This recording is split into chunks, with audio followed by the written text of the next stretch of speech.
Good evening बच्चों, good evening, कैसे हो आप सभी। तो हमने दो रो पढ़ लिए थे वेक्टर एडिशन के। ये आपका थर्ड रो है, triangle of vector addition. First हमने पढ़ा था हेड मेथड और सेकंड हमने पढ़ा था पैरेललोग्राम। ठीक है, अब इसके अंदर थर्ड रो हमारा आ रहा है ट्रायंगल ऑफ वेक्टर एडिशन।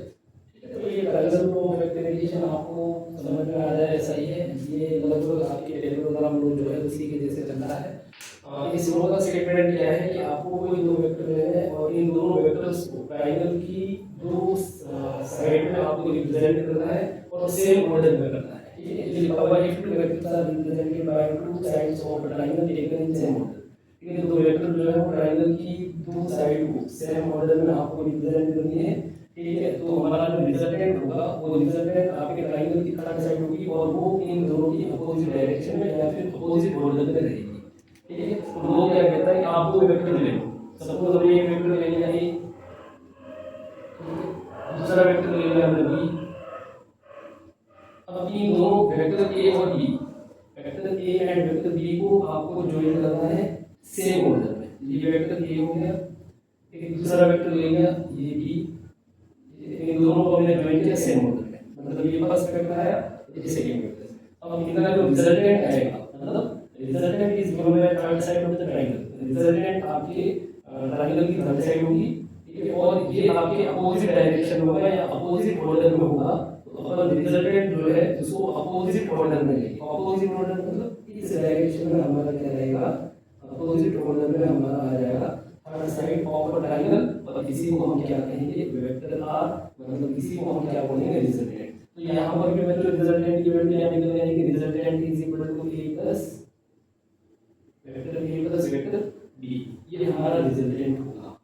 ठीक है, तो इसका बिल्कुल सिंपल सा है। वहां पर भी हमने वही चीज पढ़ी थी पैरेललोग्राम के अंदर भी कि हमारा रिजल्टेंट डायगोनल देता और उसकी value R is equal to A plus B, जैसा बताया था हमारे यहाँ पर। तो यहाँ पे भी आपके ट्रायंगल के अंदर वही चीज है। स्टेटमेंट इस तरह का है कि आपको ट्रायंगल की कोई दो साइड लेनी है और इन दोनों साइड को सेम ऑर्डर में ज्वाइन करना है। देन आपका जो रिजल्टेंट होगा वो ट्रायंगल की थर्ड साइड होगी और ये थर्ड साइड जो होगी या आपका जो रिजल्टेंट होगा वो इन दोनों वेक्टर्स की अपोजिट ऑर्डर में रहेगी। ये हमारा ट्रायंगल ऑफ वेक्टर एडिशन है।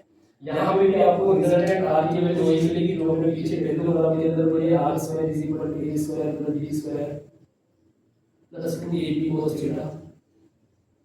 ठीक है, या फिर अपन लिख सकते हैं R is equal to root of A square plus B square plus 2ab cos theta. यही चीज हमारे यहाँ पे रहेगी, रिजल्टेंट भी हमारा यही रहेगा।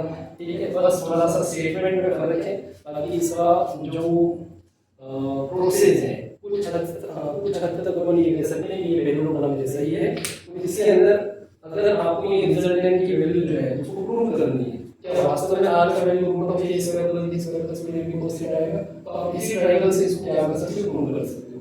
ठीक है, जैसे आप यहाँ पे देख रहे हैं कि आर का वैल्यू या रिजल्टेंट का वैल्यू क्या वास्तव में ये रहता है। तो इसको फाइंड करने के लिए हमको एंगल बिटवीन टू वेक्टर्स, जैसे हमने वेक्टर ए लिया था एक वेक्टर बी लिया था, दोनों वेक्टर के बिटवीन एंगल लेना पड़ेगा। और एंगल फाइंड करते टाइम हमने आपको एक चीज सिखाई थी, या तो आप angle tail to tail join करके ले सकते हो या फिर आप हेड टू हेड, ठीक है, हेड टू हेड को आप ज्वाइन करके angle between two vectors find कर सकते हो। लेकिन हमारे पास ये वेक्टर ए है जिसका हेड जो है वो वेक्टर बी की टेल से कनेक्ट है, मतलब उसके साथ में जुड़ी है। मतलब एंगल ये आपका अंदर वाला नहीं बनेगा, तो उसके लिए आपको क्या करना पड़ेगा, यहाँ पर वेक्टर ए को पैरेलल शिफ्ट करना पड़ेगा और वेक्टर ए कुछ इस तरह से आगे बढ़ेगा। ठीक है, और यहाँ पे आपका ये जो एंगल बनेगा इस एंगल को हम कहेंगे angle between two vectors theta. मतलब vector A and vector b के बिटवीन जो एंगल बनेगा वो थीटा यहाँ बाहर की तरफ बनेगा। आपको ये वाला एंगल नहीं लेना है। रिजल्टेंट की वैल्यू जब फाइंड की जाती है तब की बात कर रहे हैं, तो ये ध्यान रखना है बिटवीन ए एंड बी हमारा एंगल क्या होगा, थीटा, यहाँ बाहर की तरफ आपको लेना है। और उसके लिए हमने पीछे लेक्चर्स के अंदर आपको सिखाया था एंगल बिटवीन टू वेक्टर कैसे फाइंड करते हैं। चलिए अब आपको यहाँ पे आर की वैल्यू फाइंड करनी है, तो हम यहाँ पर एक नॉर्मल ले लेंगे और राइट एंगल ट्रायंगल यहाँ पर हम बनाएंगे। यहाँ से हमने एक नॉर्मल ले लिया और ये हमारा ट्रायंगल बन जाएगा राइट एंगल ट्रायंगल, मतलब यहाँ पे ये एंगल 90 डिग्री हो जाएगा। फटाफट इसका नाम रख देते हैं अपन पी या एक्स वाई जेड, जो भी पी क्यू आर और एस। ठीक है, तो ये हमारा हमारा डायग्राम बन के तैयार हो गया। अब आपको यहाँ पर रिजल्टेंट आर की वैल्यू फाइंड करनी है।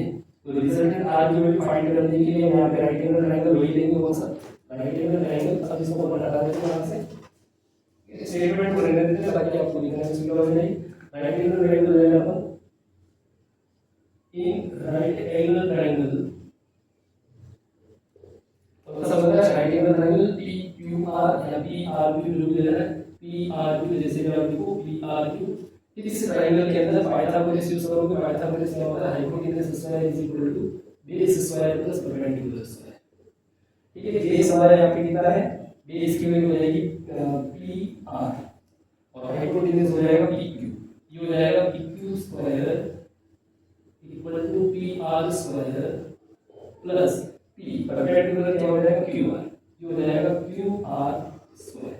अब ये PQ की वैल्यू हमारे पास कितनी है, PQ हमारा रिजल्टेंट है, मतलब ये हो गया R, ये हो जाएगा R स्क्वायर PR ये आपके हो सकता है PS प्लस SR, ये हो जाएगा PS plus SR whole square plus QR का वैल्यू हमारे पास नहीं है जिसको भी अपन लिख देते हैं QR होल स्क्वायर।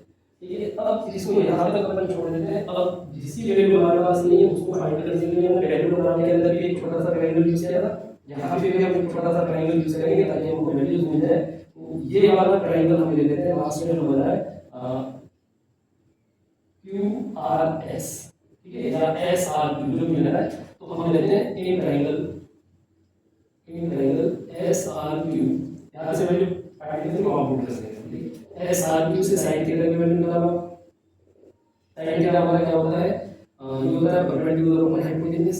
परपेंडिकुलर कौन सा होगा, QR, ठीक है, डिवाइडेड बाय हाइपोटेन्यूज क्या हो जाएगा SQ। ठीक है, और SQ की वैल्यू हमारे पास है S से Q कितना है B, तो sin थीटा या QR की वैल्यू हमारे पास आ जाएगी B sin थीटा। ठीक है, QR की वैल्यू आ गई B sin थीटा। ऐसे ही एक आपको वैल्यू चाहिए यहाँ पर SR की। ठीक है, SR की वैल्यू फाइंड करने के लिए वापस इसी ट्रायंगल में जाएंगे और इस ट्रायंगल से cos थीटा की वैल्यू निकालोगे। और cos थीटा का फार्मूला होता है cos theta is equal to base upon hypotenuse. Base हमारे पास यहाँ पे हो जाएगा SR और हाइपोटेन्यूज हमारा हो जाएगा हाइपोटेन्यूज वाला SQ या QS जो भी है। और SR की वैल्यू हमारे पास नहीं है, SQ की वैल्यू कितनी है B, तो यहाँ से हमको SR की वैल्यू मिल जाएगी SR is equal to B cos theta. ठीक है, ये दोनों वैल्यू आ गई, दोनों इस छोटे से ट्रायंगल से आपको फाइंड करनी है। एक तो ये हमारे पास QR B sin थीटा और SR है B cos थीटा। अब ये दोनों वैल्यू आपको यहाँ पुट करनी है, तो आपके पास आंसर आएगा R square is equal to PS हमारे पास कितना है A प्लस SR हमारे पास कितना है, SR की वैल्यू आ गई B cos थीटा।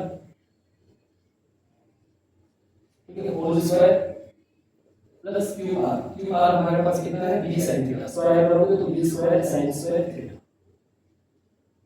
ठीक है, लगभग वही चीज आ गई वापस हमारे पास। अब इसको सॉल्व करोगे तो आपको बेटा यहाँ पे आंसर मिलेगा R square is equal to A square plus B square plus 2AB cos theta. और ये हमको चाहिए था, रिजल्टेंट हमारे पास कितना आता है R square is equal to A square plus B square plus 2AB cos theta. ये हमारा रिजल्टेंट हो जाएगा। ठीक है, और R की वैल्यू चाहिए रूट लगा देना। तो ये रिजल्टेंट का वैल्यू होता है राइट ट्रायंगल ऑफ फैक्टराइजेशन के अंदर भी। और ये लगभग वही चीज आ गई जो हमने पैरेललोग्राम के अंदर पढ़ी थी। अगर यहाँ पे आपको डायरेक्शन फाइंड करनी है तो डायरेक्शन फाइंड करने के लिए आपको वापस वही राइट एंगल ट्रायंगल लेना है।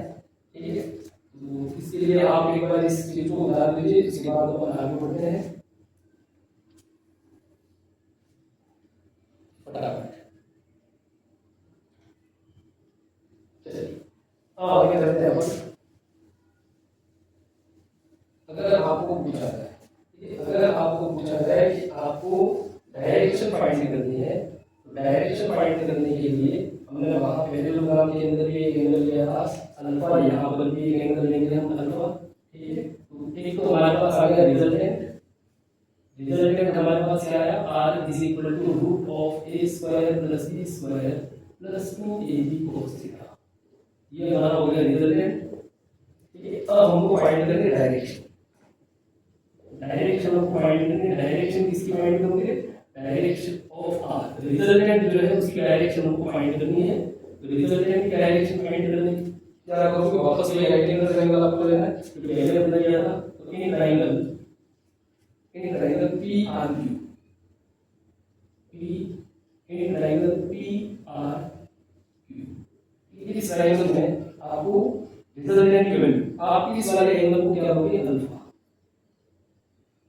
इस वाले एंगल को क्या बोलोगे अल्फा, और ये अल्फा एंटी क्लॉकवाइज चलेगा, ठीक है, एंटी क्लॉकवाइज लेना आपको, ये हो जाएगा tan alpha is equal to होता है परपेंडिकुलर अपॉन बेस, परपेंडिकुलर हमारा हो जाएगा क्यू आर, बेस हमारे पास हो जाएगा पी आर, वैल्यू पुट करें, क्यू आर का वैल्यू कितना आया था b sin theta, p r को p s plus s r लिखे थे, p s plus s r, p s हमारे पास ये है और एस आर हमारा पीछे यहाँ पे हमने फाइंड किया था कितना आया था बी cos थीटा, तो ये आपका डायरेक्शन हो जाएगा, ये वही चीज आ गई जो हमने पीछे पढ़ी थी, tan alpha is equal to b sin theta divided by a plus b cos theta, ये हमारा डायरेक्शन ऑफ r होगा और विद रिस्पेक्ट टू किसे a, ठीक है, ये होगा आपका with respect to vector a, ठीक है, डायरेक्शन ऑफ r हमने फाइंड करी किसके रिस्पेक्ट में, वेक्टर a के रिस्पेक्ट में हमने r की जो डायरेक्शन है उसको फाइंड करी और वो वैल्यू हमारे पास क्या आएगी tan alpha is equal to b sin theta divided bye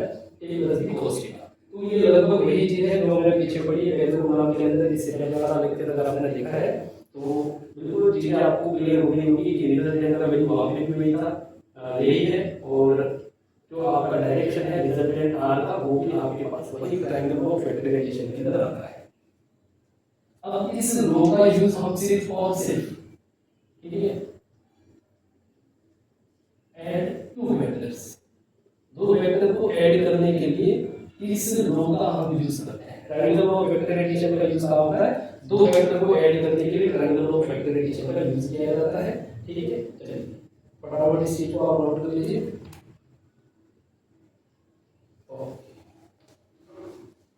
चलिए चलिए आगे चलते हैं, अपन बहुत सारे न्यूमेरिकल्स हैं जो भी फैक्टराइजेशन के सब्ट्रैक्शन के रूप में बना है।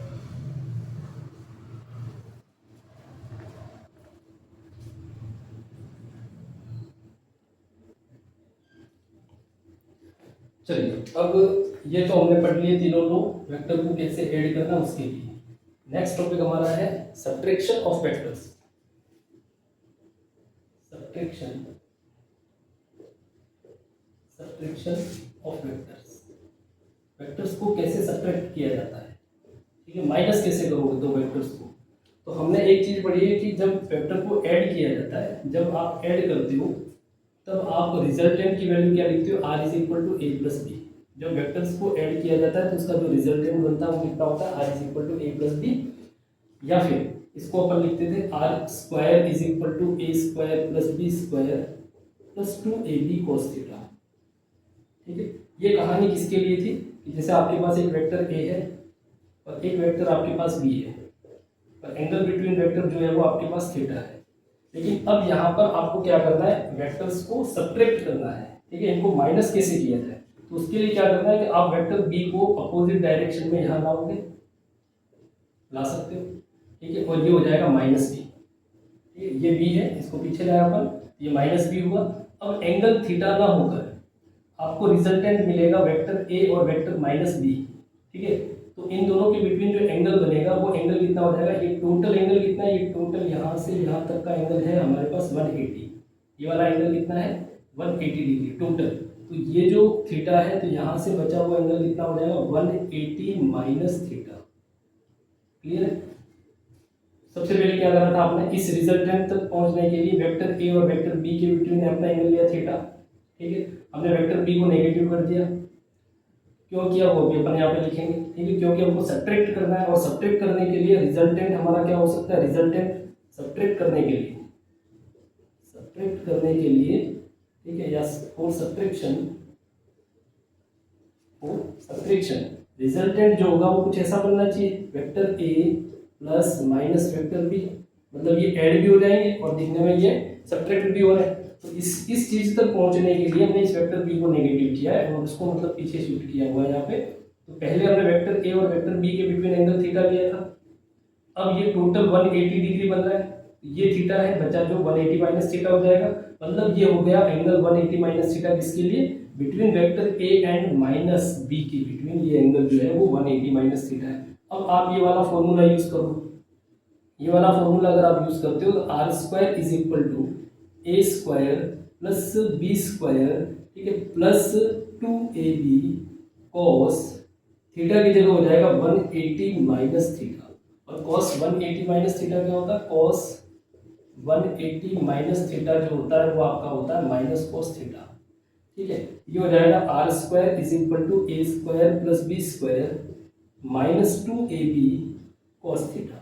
ये हमारा रिजल्टेंट बन के आएगा सब्ट्रैक्शन के लिए। रिजल्टेंट क्या बनेगा, R square is equal to A square plus B square minus 2ab cos theta, ठीक है। अब यहाँ पर ये क्वेश्चन नहीं आना चाहिए कि हमने यहाँ पे वेक्टर माइनस बी में लिया हुआ, बी को माइनस में ले रखा है, तो यहाँ पे बी और यहाँ पे बी दोनों पॉजिटिव क्यों है। तो बेटा ये जो चीज़ है वो हम रिजल्टेंट की बात करते हैं, मैग्नीट्यूड की बात करते हैं, और जब मैग्नीट्यूड की बात की जाती है तब आपको वेक्टर ए और वेक्टर बी दोनों को पॉजिटिव ही लेना है, मतलब एज अ मैग्नीट्यूड ही इनको यूज करना है। इसलिए यहाँ पर बी को हमने दोनों जगह पॉजिटिव यूज किया है, और एंगल हमारा क्या बना था 180 माइनस थीटा, और cos 180 माइनस थीटा हमारा क्या होता है माइनस cos थीटा होता है। इसलिए यहाँ पर रिजल्टेंट क्या बनकर आया, R square is equal to A square plus B square minus 2ab cos theta, ठीक है। यहाँ पर एक और फॉर्मूला आप याद रखो साइन थीटा का। साइन थीटा के लिए क्या हो सकता है, साइन 180 माइनस थीटा हमारा क्या होता है पॉजिटिव साइन होता है, ठीक है। ये फॉर्मूले दोनों आप याद रख सकते हो, cos 180 minus theta minus cos theta होता है, और sin 180 minus theta sin theta होता है पॉजिटिव, ठीक है। तो सब्ट्रैक्ट अगर आपको करना है दो वेक्टर्स को तो आपको फॉर्मूला ये यूज करना है, a square plus B square minus 2ab cos theta, और अगर ऐड करना है तो आपको फॉर्मूला ये यूज करना है, ठीक है। अब इसके जितने भी क्वेश्चन है न्यूमेरिकल जो आपके एग्जाम्स के अंदर आए हुए हैं या जो आपके लिए इंपॉर्टेंट हो सकते हैं उनको अपन देखेंगे अभी। तो ये चीज़ आपको याद रखनी है, ठीक है, कब आपके a square plus B square plus 2ab cos theta use करना है, और कब a square plus B square minus 2ab cos theta use करना है। एक ऐड करते टाइम और एक सब्ट्रैक्ट करते टाइम आपको यूज करना है।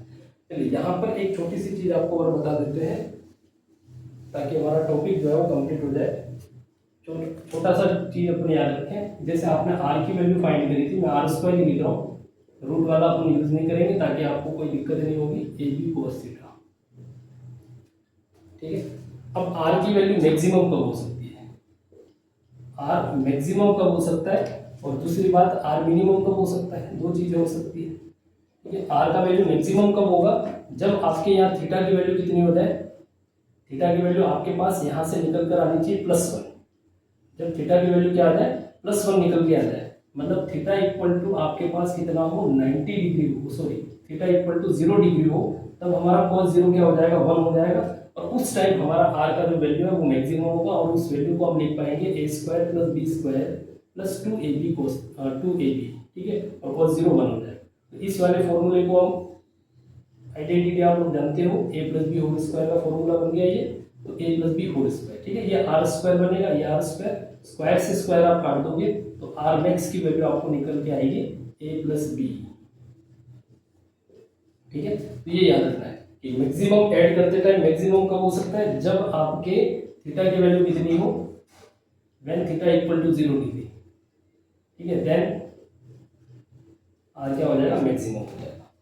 अब मिनिमम कब हो सकता है, मिनिमम तब होगा जब आपके व्हेन थीटा इक्वल टू क्या हो जाए 90 डिग्री, मतलब cos 90 की वैल्यू क्या होती है 0 होती है, cos 90 की वैल्यू 0 होती है, तो उस टाइम हमारा जो रिजल्टेंट होगा वो क्या हो जाएगा मिनिमम हो जाएगा, रिजल्टेंट उस टाइम हमारा क्या हो जाएगा मिनिमम हो जाएगा, और उसकी वैल्यू कितनी आएगी R square maximum is equal to A square plus B square plus 2ab, ठीक है।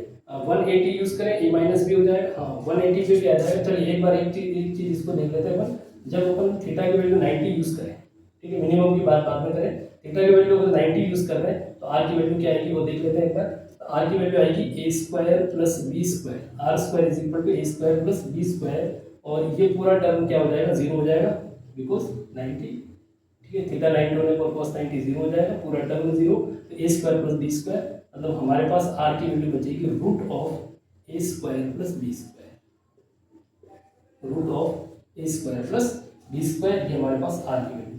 चलिए एक और चीज इसके अंदर देखते हैं, मिनिमम की बात कर लेते हैं, when theta equal to 180 degree, जब थीटा की वैल्यू क्या है 180, और cos 180 का वैल्यू क्या होता है बेटा -1 होता है, और जब ये -1 हो जाएगा तब हमारे आर की वैल्यू क्या हो जाएगी मिनिमम हो जाएगी, और ये वैल्यू निकल के आएगी ए माइनस बी, आप सॉल्व करके लिखना, ठीक है।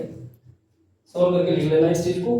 बिल्कुल सीधी सी बात है, 180 -1 होता है, cos 180 क्या होगा -1, ये हो जाएगा -2ab, तो a square plus b square -2ab, formula बनेगा आपके a माइनस बी का होल स्क्वायर, स्क्वायर से स्क्वायर कैंसिल हो जाएगा, तो r मिनिमम होगा a माइनस बी। तो मैक्सिमम कब होगा, जब दोनों वेक्टर, ठीक है, दोनों वेक्टर क्या हो, if a and b parallel to each, parallel to each, या फिर अपन ये कह सकते हैं in same line, lie in same line, ठीक है, ऐसे ही लिख लो, in same order, same order, या फिर आप लिख सकते हो इन सेम लाइन, जैसा आपको सही लगे, ठीक है। ऐसे याद रख लो आप, in same line, lies in same line, ऐसे याद रख लो, सबसे बढ़िया यही है। If vector A and vector B parallel, या फिर आप लिख सकते हो और इन सेम लाइन, एक ही लाइन, जैसे ये वेक्टर ए है, ये वेक्टर ए है, और उसी लाइन में आपका वेक्टर बी है, मतलब angle between A and B 0 degree हो जाएगा, ठीक है, ये वेक्टर बी हो जाएगा, ये वेक्टर ए, ये वेक्टर बी, ठीक है, दोनों के बिटवीन एंगल कितना हो जाएगा 0 डिग्री। मिनिमम कब होगा, जब ये वेक्टर ए है 180 कब बनेगा, दोनों अपोजिट डायरेक्शन में चले जाए, ये वेक्टर बी है, ठीक है, दोनों आपके अपोजिट डायरेक्शन में आएंगे, तब ये एंगल कितना हो जाएगा 180 डिग्री, और उस टाइम हमारे आर की वैल्यू क्या हो जाएगी, मिनिमम हो जाएगी। और मैक्सिमम जब दोनों एक ही लाइन पर फॉल कर जाए, या एक ही लाइन पर लाई करते हैं, पैरेलल करते हैं, पैरेलल का मतलब ये भी ध्यान रखना कि तो ए और बी के बिटवीन एंगल क्या हो जाएगा 0 डिग्री हो जाएगा, और उस टाइम हमारे आर की वैल्यू क्या हो जाएगी, मैक्सिमम हो जाएगी। और अगर हम 90 यूज करते हैं तो आर की value root of A square plus B square, ठीक है। इसके अलावा थीटा कुछ भी हो सकता है, हमारी यहाँ पे बात सिर्फ मैक्सिमम और मिनिमम की थी। तो एक चीज क्लियर हो गई कि जब आपकी थीटा की वैल्यू 0 डिग्री है तब हमारा मैक्सिमम, और जब थीटा की वैल्यू 180 है तब हमारा मिनिमम होगा रिजल्टेंट, ठीक है। तो ये छोटी सी बात थी जिसको आपको याद रखना था, पैरेललोग्राफ के अंदर भी और एक आपके ट्रायंगल ऑफ वेक्टर एडिशन के अंदर भी, तो ध्यान रखिएगा इस चीज को भी। चलिए अब अपन चलते हैं न्यूमेरिकल्स के अंदर। सब्ट्रैक्शन भी हमने पढ़ लिया, ऐड भी कर लिया हमने, वेक्टर्स को 3 रो इसके पढ़ लिए हमने, हेड टेल मेथड भी पढ़ लिया, उसके बाद हमने पैरेललोग्राम को भी पढ़ लिया, और एक ट्रायंगल ऑफ वेक्टर एडिशन को भी पढ़ लिया। अब इनके न्यूमेरिकल्स किस टाइप के हमको मिल सकते हैं, तो एक सिंपल सा न्यूमेरिकल अपन एक बार कर लेते हैं। ये दे रखा वेक्टर ए, ये दे रखा वेक्टर बी, ठीक है। वेक्टर ए की वैल्यू आपको दे रखी है, मैग्नीट्यूड में रहेगा ये, ठीक है। मैग्नीट्यूड ऑफ वेक्टर ए आपको दे रखा है यहाँ पर 10 न्यूटन, और मैग्नीट्यूड ऑफ वेक्टर बी भी आपको दे रखा है 10 न्यूटन। एंगल बिटवीन वेक्टर आपको दे रखा है 60 डिग्री। फाइंड करना है रिजल्टेंट, ठीक है, फाइंड रिजल्टेंट, ठीक है। एंगल भी अपन फाइंड कर सकते हैं, डायरेक्शन भी अगर आपको फाइंड करनी कर सकते हैं। पहले अपन इसी को ले लेते हैं, फाइंड रिजल्टेंट। रिजल्टेंट क्या है, रिजल्टेंट हमेशा बीच में से निकलता है, यहाँ से दोनों वेक्टर्स के बीच में से रिजल्टेंट निकलेगा, ये हमारा आर हो जाएगा, ठीक है। अब इस आर की वैल्यू फाइंड करने के लिए हमने पैरेललोग्राम भी पढ़ा है, ट्रायंगल भी पढ़ा है। पैरेललोग्राम के अंदर 10 से 10 मिली थी, ठीक है, ये हमने पढ़ा है, ठीक है। तो रिजल्टेंट हमारा क्या निकल के आएगा, R square is equal to A square plus B square plus 2ab cos theta. Theta आपको गिवन है 60 डिग्री, ए की वैल्यू आपको गिवन है, ए की वैल्यू कितनी दे रखी है 10, तो मैग्नीट्यूड में अपन 10 यूज कर लेते हैं, ठीक। तो 10 स्क्वायर, बी की वैल्यू 10 स्क्वायर प्लस 2, ए की वैल्यू 10, बी की वैल्यू 10, cos 60 की वैल्यू क्या होती है 1/2, फिर 2 से 2 कैंसिल हो जाएगा, ये हो जाएगा 10 स्क्वायर प्लस 10 स्क्वायर, और 10 इंटू 10 मतलब इसको भी अपन लिख सकते हैं 10 स्क्वायर, ये हो जाएगा 3 टाइम 10 स्क्वायर, ठीक है। R square is equal to क्या हो जाएगा 3 टाइम 10 स्क्वायर, और आर की वैल्यू क्या आ जाएगी √3, और एक आ जाएगा 10, तो 10√3 न्यूटन, ये हमारा रिजल्टेंट वैल्यू रहेगा, ये हमारा क्या रहेगा रिजल्टेंट वैल्यू रहेगा। और इस आर की वैल्यू कितनी आएगी 10√3 न्यूटन। अगर यहीं पे आपको डायरेक्शन फाइंड करनी है, ठीक है, डायरेक्शन अगर आपको फाइंड करनी है with vector A, with vector A मतलब अल्फा की बात करेंगे तो 10 अल्फा इक्वल टू क्या होता है 10 alpha equal to B sine theta divided by A plus B cos theta, ये रिजल्टेंट है हमारा। बी साइन थीटा, बी की वैल्यू कितनी है, बी की वैल्यू हमारे पास 10 है, थीटा हमारे पास 60 है, और साइन 60 की वैल्यू क्या होती है, √3/2 डिवाइडेड बाय ए का वैल्यू हमारे पास 10 है, प्लस बी फिर से 10 और cos 60 1/2, 2 से 10 कैंसिल हो जाएगा 5 टाइम, तो ये हो जाएगा आपके यहाँ पे भी 2 10 से कैंसिल हो जाएगा 5, तो 5√3 डिवाइडेड बाय 15, 3 से 15 कैंसिल हो जाएगा 3 टाइम, ये हो जाएगा √3/3, मतलब आएगा 1/√3। ठीक है, मतलब ये कितना हो गया हमारे पास, ये हो जाएगा tan अल्फा इक्वल टू 1/√3, और tan में इसकी वैल्यू 1/√3 होती है, tan में इसकी वैल्यू 1/√3 होती है 30 डिग्री की। ठीक है, तो 30 डिग्री हमारा अल्फा की वैल्यू हो जाएगी, अल्फा कितना आएगा 30 डिग्री हमारा आंसर होगा। मतलब विद वेक्टर ए रिजल्टेंट का जो डायरेक्शन है या रिजल्टेंट जो है वो कितने डिग्री का एंगल बनाते हुए चलेगा, 30 डिग्री का एंगल बनाते हुए वो चलेगा यहाँ से। तो बचा जो वेक्टर बी कितने डिग्री से, 30 बचा, 30 डिग्री उसका हो जाएगा। ठीक है, तो वेक्टर बी से भी आप वो एंगल फाइंड कर सकते हो, डायरेक्शन फाइंड कर सकते हो, और वेक्टर ए से भी फाइंड कर सकते हो। ए से मैंने फाइंड करके बता दिया, बी से आप निकाल सकते हो, फॉर्मूला ये भी हमने पीछे लिखा रखा है आपको। चलिए अब आते हैं अपन नेक्स्ट क्वेश्चन। तो ये तो एक इजी क्वेश्चन था जिसको अपन ने पीछे भी किया है, जब पहले लोग हम लोग पढ़े थे उसके न्यूमेरिकल्स हमने किए थे, तो वहाँ पे भी इस चीज़ को हमने पढ़ा था। ठीक है, अब अपन लेते हैं अगला क्वेश्चन। अगला क्वेश्चन अपन ले लेते हैं। चलिए अगला क्वेश्चन अपन ले लेते हैं, the sum and difference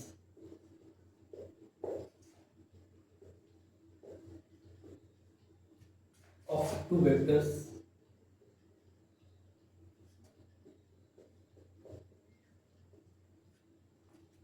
are equal in magnitude,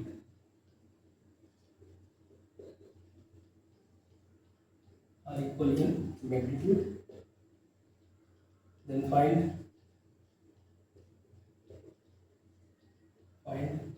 angles between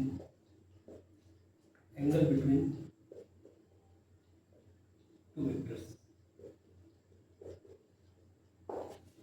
ठीक, क्वेश्चन क्या है, सम और डिफरेंस दोनों वेक्टर का क्या है, मैग्नीट्यूड में सेम है, then find angle between two vectors. इसने ये दे रखा है कि आपका सम जो है a प्लस बी इक्वल है मैग्नीट्यूड में a माइनस बी के। ठीक है, सम ऑफ टू वेक्टर्स, तो vector a plus vector b का जो मैग्नीट्यूड है वो आपके इक्वल है vector a minus vector b। ठीक है, अब हमको ये पूछा है कि एंगल बिटवीन टू वेक्टर्स क्या होगा, इन दोनों वेक्टर्स के बिटवीन एंगल क्या बन सकता है। तो हमने ये चीज़ पढ़ी थी a प्लस बी, अगर मैं दोनों जगह स्क्वायर करके लिखूँ ताकि हमको क्लियर रहेगा फॉर्मूले लिखने में, तो a plus B whole square करते हैं अपन, और यहाँ पे भी a minus B whole square करते हैं। तो यहाँ का फॉर्मूला हमारे पास था a square plus B square plus 2ab cos theta. यहाँ का फॉर्मूला क्या बनेगा, a स्क्वायर सब्ट्रैक्शन का a square plus B square minus 2ab cos theta. Subtraction का यही फॉर्मूला था, और ऐड करने के लिए ये फॉर्मूला, a स्क्वायर से a स्क्वायर कैंसिल हो जाएगा, b स्क्वायर से b स्क्वायर कैंसिल हो जाएगा, और माइनस 2ab और ये प्लस 2ab। अब बाई टी भी करोगे तो ये हो जाएगा 2a cos theta plus 2a cos theta equal to 0। ठीक है, तो यहाँ पर हमारे पास वैल्यू निकल कर आएगी 4a cos theta equal to 0। ठीक है, यहाँ से आप थीटा की वैल्यू फाइंड कर पाओगे। थीटा की वैल्यू कितनी आएगी, बोलिए फटाफट, 4a cos थीटा, मतलब थीटा हमारे पास कितने डिग्री हो जाएगा, 0 डिग्री हो जाएगा, 90 डिग्री होगा। थीटा की वैल्यू 0 डिग्री होगी, 90 डिग्री होगी, फटाफट बताइए फटाफट। मेरे हिसाब से 90 डिग्री होगी। ठीक है, बिल्कुल 100% 90 डिग्री होगी, क्योंकि यहाँ पर या तो 4a की वैल्यू 0 हो सकती है, ठीक है, या फिर आपके cos थीटा। तो cos थीटा की वैल्यू कितनी हो जाएगी, 0, हमको एंगल पूछा है, तो cos theta is equal to 0 degree. ठीक है, मतलब 0 हो जाएगा, और यहाँ पे थीटा इक्वल टू हमारे पास कितना आएगा, 90 डिग्री। थीटा इक्वल टू कितना आएगा, 90। cos थीटा इक्वल टू 0 होगा, एंगल नहीं है ये, ठीक है, वैल्यू है। cos थीटा इक्वल टू 0 होगा, देन थीटा इक्वल टू कितना हो जाएगा, 90 डिग्री। भाई यही तो होता है किसमें, cos 90 की वैल्यू क्या होती है, cos 90 हमारे पास 0 होता है। ठीक है, cos 90 का वैल्यू क्या होता है, 0 होता है। तो हमारे पास angle between vectors a and b कितना हो जाएगा, 90 डिग्री हो जाएगा। ये चीज़ याद रखनी, यहाँ पे vector A is not equal to vector B and vector B is not equal to zero, sorry ठीक है, vector A is not equal to zero and vector B is not equal to zero, मतलब दोनों vectors जो है उनकी value zero नहीं है, उनका मैग्नीट्यूड जीरो नहीं होगा, ठीक है, तभी हमारे पास एंगल बिटवीन वेक्टर्स क्या आएगा, थीटा इक्वल टू 90 डिग्री आ सकता है, ठीक है। फटाफट इस चीज को लिखिए आप, फिर अपन चलते हैं अगले क्वेश्चन के अंदर।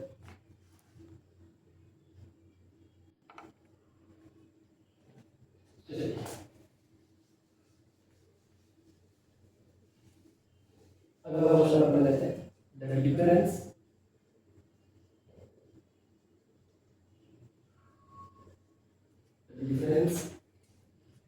of two unit vectors is a unit vector, is a unit vector। Question ये है, दो वेक्टर्स का जो डिफरेंट है वो भी एक रिजल्टेंट बन के आ रहा है as a unit vector. Question है फाइंड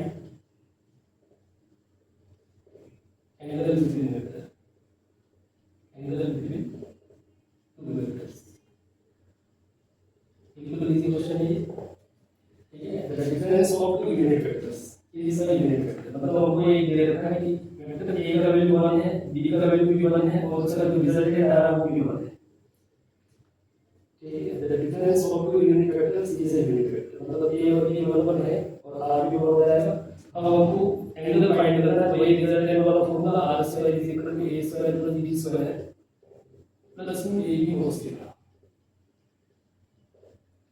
डिफरेंस की बात करें minus 2ab cos theta, difference की बात करें इसे सब्ट्रैक्शन वाला होगा, तो हो जाएगा r की वैल्यू क्या हो जाएगी 1 स्क्वायर, a की वैल्यू 1 स्क्वायर, b की value b square is equal to 1 square हो जाएगा माइनस 2 into 1 cos थीटा, ठीक है। ये हो जाएगा 1 equal to 1 plus 1 2 minus 2 cos theta, 2 को इधर ले जाओ 1 minus 2 is equal to minus 2 cos theta, ये हो जाएगा minus 1 is equal to minus 2 cos theta, minus से माइनस कैंसिल और cos थीटा इक्वल टू क्या हो जाएगा, cos theta is equal to 1 by cos में किसकी वैल्यू 1/2 होती है, तो थीटा इक्वल टू हमारे पास आ जाएगा 60 डिग्री, ठीक है। तो जब आपके दोनों वेक्टर एक यूनिट वेक्टर, दोनों वेक्टर जो है उसका रिजल्टेंट एक यूनिट वेक्टर आता है, तो तब हमारे पास एंगल बिटवीन द वेक्टर कितना होगा 60 डिग्री, ठीक है। तो ये हो जाएगा हमारा एंगल बिटवीन द वेक्टर। चलिए फिर आज के सेशन को हम यहीं पे समाप्त करते हैं, अगली क्लास के अंदर मिलेंगे अपन रिजोल्यूशंस ऑफ टू वेक्टर्स, ठीक है। रिजोल्यूशंस ऑफ टू वेक्टर्स कैसे होगा वो चीज़ अपन पढ़ेंगे और मल्टीप्लिकेशन ऑफ वेक्टर जो है उनको अपन पढ़ेंगे नेक्स्ट लेक्चर के अंदर। तब तक के लिए शुभ रात्रि।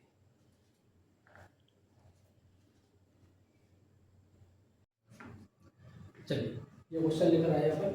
क्वेश्चन क्या है, a plane moving with velocity v, कोई प्लेन है जो आपकी v वेलोसिटी के साथ में मूव कर रहा है, टर्न्स बाय थीटा एंगल, फिर वो टर्न ले रहा है थीटा एंगल के साथ में, और उसकी स्पीड उस टाइम भी कितनी रहती है, v रहती है। Find change in velocity of plane, change in velocity मतलब डिफरेंस की बात कर रहा है कि डिफरेंस कितना आएगा, उसकी इनिशियल और फाइनल वेलोसिटी की बात कर रहा है उसका। तो यहाँ पर हमको दो वेक्टर दे रखे हैं, पहला वेक्टर जो है वो भी v है और दूसरा वेक्टर जो है वो भी v दे रखा है। मैग्नीट्यूड में इसकी स्पीड बन जाएगी v और एंगल दे रखा है हमको थीटा, ठीक है। अब हमको डिफरेंस की बात कर रहा है, मतलब हम सब्ट्रैक्शन वाला फॉर्मूला यूज करेंगे, r square is equal to a square plus b square minus 2ab cos theta, ठीक है। दो वेक्टर्स का जब सब्ट्रैक्शन होता है मतलब उसके अंदर जो चेंजेस आ रहे हैं डिफरेंस की बात करता है, तब हम सब्ट्रैक्शन वाला फॉर्मूला यूज करते हैं। अब यहाँ पे r की वैल्यू हमको फाइंड करनी, r का मतलब क्या हो जाएगा, रिजल्टेंट, चेंज इन वेलोसिटी कितना है वो हमको फाइंड करना। तो मैं इसको कंसीडर कर लेता हूँ, हमारा ये जो होगा वो v रिजल्टेंट है, ठीक है। तो r हो जाएगा v रिजल्टेंट, तो v square equal to a square, a मतलब फर्स्ट वेलोसिटी, ये हो जाएगा ये a और ये हो जाएगा हमारा b। मैग्नीट्यूड में इसको अपन लेंगे, ठीक है। तो मैग्नीट्यूड में अगर अपन ले रहे हैं तो a की वैल्यू हो जाएगी v, तो v स्क्वायर, और b की वैल्यू हो जाएगी ये भी v, तो ये भी v square minus 2v into v square और cos थीटा, थीटा हमको नहीं दे रखा है, ठीक है। तो रिजल्टेंट क्या बनेगा यहाँ पे 2v square minus 2v square cos theta, common निकलेगा 2v स्क्वायर, बचेगा 1 माइनस cos थीटा, और 1 माइनस cos थीटा की जगह पर क्या यूज कर सकते हैं, 2v² 1 माइनस कोस थीटा हो जाएगा 2 sine square theta by 2 sine square theta by 2। कहीं ये 2 से 2 कहाँ टूट जाएगा क्योंकि ये एंगल के साथ में थीटा बाय 2। ठीक है, तो ये हो जाएगा 2v² into 2 sine square theta by 2 1 minus cos theta की जगह यूज किया। अगर आपको 1 प्लस कोस थीटा यूज करना पड़ा, 1 प्लस कोस थीटा क्या होता है 2 cos square theta by 2, 1 plus cos theta 2 cos square theta by 2 हो जाएगा।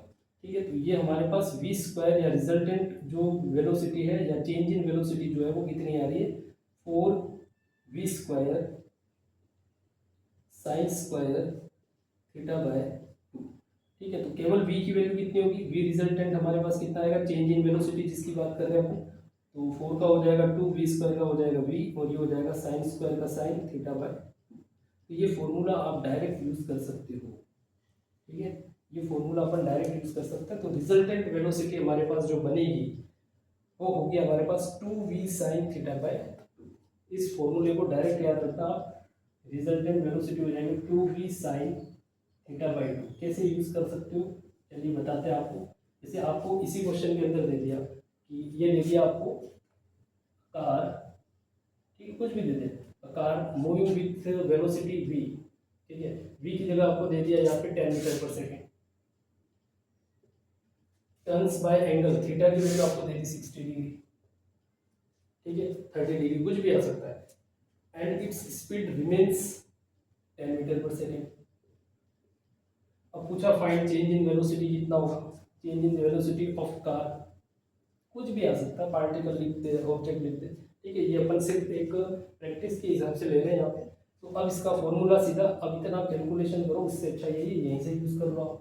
जैसे आपको वेलोसिटी कितनी देर की 10 मीटर पर सेकंड, बाद में भी वो वेलोसिटी कांस्टेंट है 10 मीटर पर सेकंड, तो 2 into 10 into sine theta by 2, theta कितना है 60 डिग्री और ये हो जाएगा 60 बाई 2 30 डिग्री, साइन 30 हो जाएगा।